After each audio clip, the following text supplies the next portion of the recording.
নমস্কার, আমি মঞ্জু। আমার গল্পপাঠ আসরে আপনাকে স্বাগত।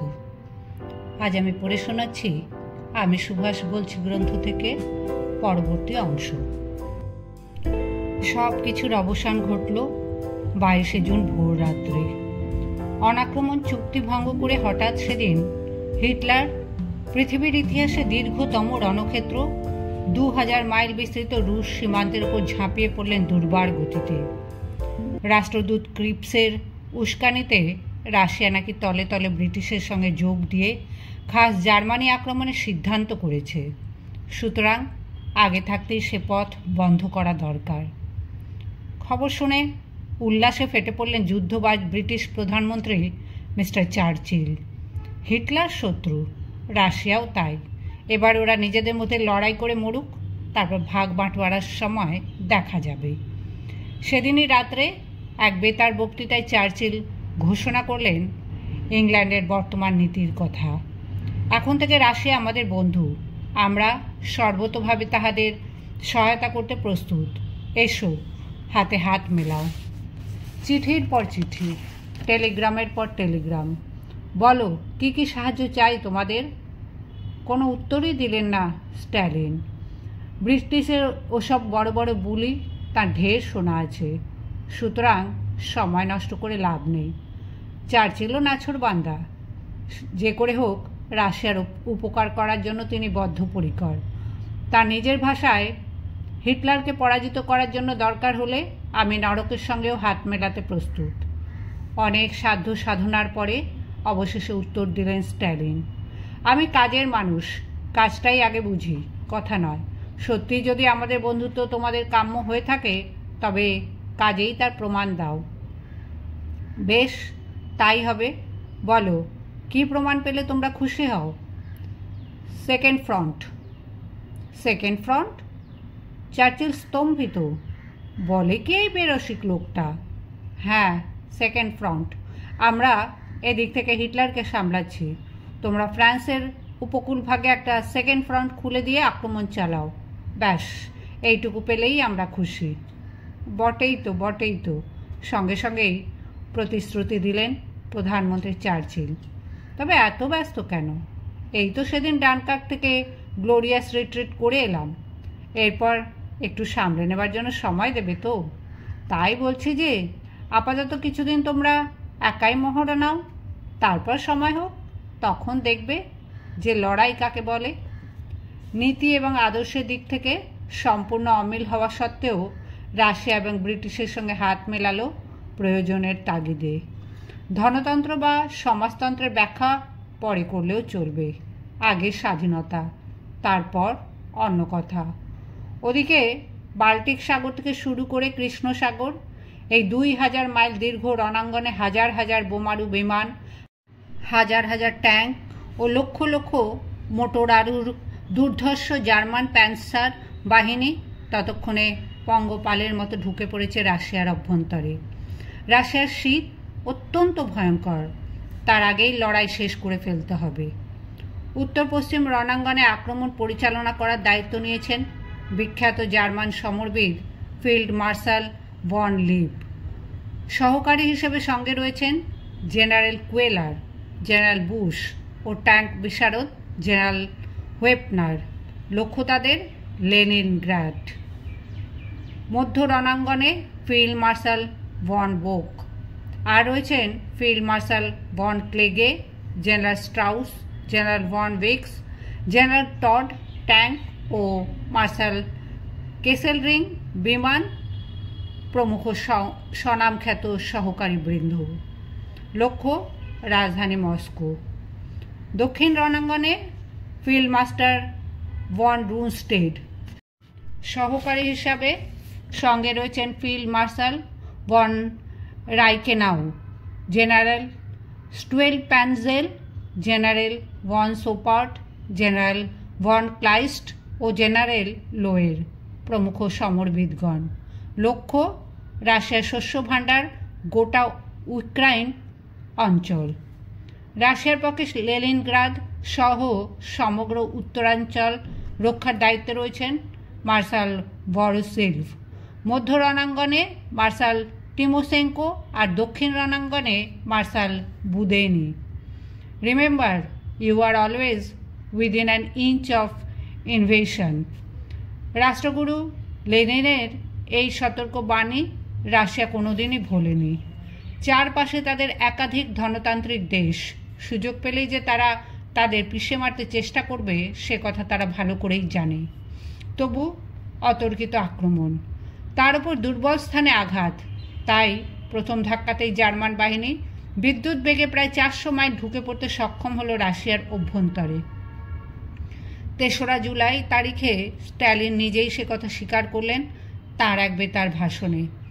লিথুয়ানিয়া, ল্যাটভিয়া, হোয়াইট রাশিয়ার অধিকাংশ অঞ্চল এবং ইউক্রেনের একাংশ শত্রুপক্ষের দখলে। লেনিনগ্রাদের ভবিষ্যৎ অনিশ্চিত। মধ্য রণাঙ্গনেও মার্শাল টিমোসেঙ্কাকে বিস্তীর্ণ ভূখণ্ড হারাতে হলো জার্মানদের কাছে। প্রথমেই হারাতে হলো মিনস্ক, তারপর অত্যন্ত গুরুত্বপূর্ণ রেল কেন্দ্র স্মলেনস্ক হারানোর মানেই রাজধানী মস্কোর দরজা খুলে যাওয়া। তাই লাল ফৌজ এখানে প্রাণপণে বাধা দিতে চেষ্টা করলো জার্মান বাহিনীকে, তবু কিছুতেই কিছু হলো না। শেষ পর্যন্ত স্মলেনস্কও একদিন বেদখল হয়ে গেল দুর্ধর্ষ জার্মান বাহিনীর হাতে। এবার স্মলেনস্ক যুদ্ধের ক্ষয়ক্ষতির একটা বিবরণ শোনো মল্লিকা। এটা বিপক্ষের দেওয়া কোনো হিসেব নয়, উভয় পক্ষের সরকারি ইস্তাহারের ক্ষয়ক্ষতির যে বিবরণ দেওয়া হয়েছিল তাই এখানে তুলে দিচ্ছি। রাশিয়ার ক্ষতি: হতাহত ও নিখোঁজ সৈন্য মোট 6 লক্ষ, 5,000 ট্যাঙ্ক, 7,000 কামান আর মোট 4,000 বিমান। আর জার্মানদের মতে তাদের নিজেদের নিহত সৈন্যের সংখ্যা হলো মোট 4,02,865 জন। ভাবতে পারো মল্লিকা, সংখ্যা চিন্তা করতে পারো একবার। এদিকে বিপদে পড়ে গেলেন মার্শাল বুদেনি। হঠাৎ তিনি বেষ্টিত হয়ে পড়লেন জার্মান সেনাপতি বন রুনস্টেডের সেনাবাহিনীর হাতে। তবে বেশিক্ষণ নয়, অদ্ভুত কৌশলে একসময় তিনি পাশ কাটিয়ে চলে যেতে সক্ষম হলেন নিপার নদীর ওপারে।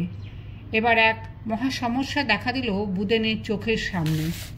কোটি কোটি টাকা ব্যয় তৈরি ইতিহাস প্রসিদ্ধ নিপার নদীর বাঁধ শুধু পৃথিবীতে সর্ববৃহৎ নয়, সোভিয়েত রাশিয়ার পূর্ত বিভাগীয় ইঞ্জিনিয়ারিং বিদ্যার এক বিস্ময়কর নিদর্শনও বটে।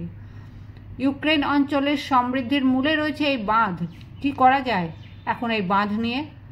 জার্মান বাহিনীর অগ্রগতি রোধ করতে হলে অবিলম্বে এই বাঁধ ভেঙে দেওয়া প্রয়োজন। অথচ তার ফলে রাশিয়ার যে ক্ষতি হবে তা সত্যিই অপূরণীয়। কি করা যায় এখন এই পরিপ্রেক্ষিতে? অনেক ভেবেই চিনতে শেষ পর্যন্ত 28শে আগস্ট ভোর রাত্রে বুদেনি সেই বাঁধ ও বিদ্যুৎ সরবরাহ কেন্দ্র উড়িয়ে দিলেন শক্তিশালী ডেনামাইটের সাহায্যে। অভূতপূর্ব জলপ্লাবনের ফলে জনসাধারণকে হয়তো অশেষ দুঃখ দুর্গতির সম্মুখীন হতে হবে, কিন্তু উপায় কি? আগে স্বাধীনতা, তারপর অন্য কথা। এমন জিনিস কোনো মতেই শত্রুর হাতে তুলে দেওয়া চলে না যার দ্বারা সে এতটুকুও উপকৃত হতে পারে। এত করেও কিন্তু জার্মান বাহিনীর গতিরোধ করা সম্ভব হলো না মল্লিকা। একে একে হারাতে হলো ওডেসা, কিয়েভ, খার্কোভ, পেরেকোভ, ক্রিমিয়া, রস্টোভ, কার্চ ইত্যাদি সব কিছুই। কিয়েভ রাশিয়ার অন্যতম প্রাণকেন্দ্র, ইউক্রেনের রাজধানী। খার্কোভ রাশিয়ার শ্রম শিল্পের 3য় বৃহত্তম নগরী এবং রেলওয়ে ও রাস্তার যোগাযোগের ব্যাপারে 2য় বৃহত্তম শহর। রাশিয়ার পক্ষে এ ক্ষতি নিঃসন্দেহে মারাত্মক। শুধু তাই নয়, লিথুয়ানিয়া ও ল্যাটভিয়ার মধ্য দিয়ে শক্তিশালী একটা জার্মান বাহিনী ততদিনে পৌঁছে গেছে লেনিনগ্রাদের উপকণ্ঠে। হিটলারের নির্দেশ, লেনিনগ্রাদ আমার চাই। স্বাধীনতার যে কী মূল্য রাশিয়া তা ভালো করেই জানে। তাই অনেক কিছু হারিয়েও এবার তারা রুখে দাঁড়ালো রুষ্ট বাঘের মতো। অসম্ভব, পবিত্র ভূমি লেনিনগ্রাদ আমরা কিছুতেই ছাড়ব না। শুধু রাষ্ট্রগুরু লেনিনের নাম অনুসারে বলে নয়, অন্যান্য দিক থেকেও লেনিনগ্রাদের গুরুত্ব অসাধারণ। লেনিনগ্রাদ একাধারে নৌদুর্গ ও স্থল দুর্গের সমন্বয় শক্তিমান। তাছাড়া বস্ত্রশিল্প, জাহাজ, বিমান, গোলাগুলি ও বিভিন্ন অস্ত্র সম্ভার নির্মাণের কেন্দ্র হিসেবেও রাশিয়ার 2য় বৃহত্তম শিল্পনগরী বলে পরিচিত। সুতরাং লেনিনগ্রাদকে কোনো ক্রমেই হাতছাড়া করা চলে না। Field marshal von Leeb, general Brauchitsch, general Rundstedt, general von Guderian প্রমুখ বিখ্যাত সমরবিদগণ বোঝাতে চেষ্টা করলেন হিটলারকে লেনিনগ্রাদের চাইতে মস্কোর গুরুত্ব অনেক বেশি, সুতরাং এখানে অহেতুক কালক্ষয় না করে মস্কোর দিকেই এখন আমাদের নজর দেওয়া উচিত। কে কার কথা শোনে? ভদ্রলোকের এক কথায় মতো হিটলারের সেই এক গুণ, লেনিনগ্রাদ আমার চাই। ফুয়েরারের মান রাখতে গিয়ে সঙ্গে সঙ্গেই ভন লিবের দুর্ধর্ষ প্যান্সার বাহিনী সর্বশক্তি দিয়ে আঘাত হানল লেনিনগ্রাদের ওপর। ফুয়েরারের আদেশ, লেনিনগ্রাদ চাই। অসম্ভব, রুখে দাঁড়ালো মরণজয়ী লাল ফৌজ, সেই সঙ্গে নগরীর 30 লক্ষ স্বাধীনতাপ্রিয় নরনারী। লেনিনগ্রাদ আমরা ছাড়ব না, প্রাণ যায় যাক, তবু এই পবিত্র ভূমিকে যে কোনো মূল্য দিয়ে আমরা রক্ষা করবই। 8ই সেপ্টেম্বর লেনিনগ্রাদ সম্পূর্ণ বেষ্টিত হলো জার্মানদের দ্বারা। বেষ্টনী আরও দৃঢ় হলো বন্ধু রাষ্ট্র ফিনল্যান্ডের সাহায্যে। ফলে একমাত্র কোনস্টোভের নৌদুর্গ ও নৌঘাঁটি ছাড়া লেনিনগ্রাদের আর কোনো যোগাযোগই রইল না মূল ভূখণ্ডের সঙ্গে। সুরক্ষিত শক্তিশালী দুর্গ আক্রমণে জার্মানদের পটুতা ইতিহাস প্রসিদ্ধ। বেলজিয়ামের দুর্গমাল্লা, ফ্রান্সের ম্যাজিনো লাইন, রাশিয়ার স্ট্যালিন লাইন সব কিছুই তাদের হাতে ধূলিসাৎ হয়েছে একে একে।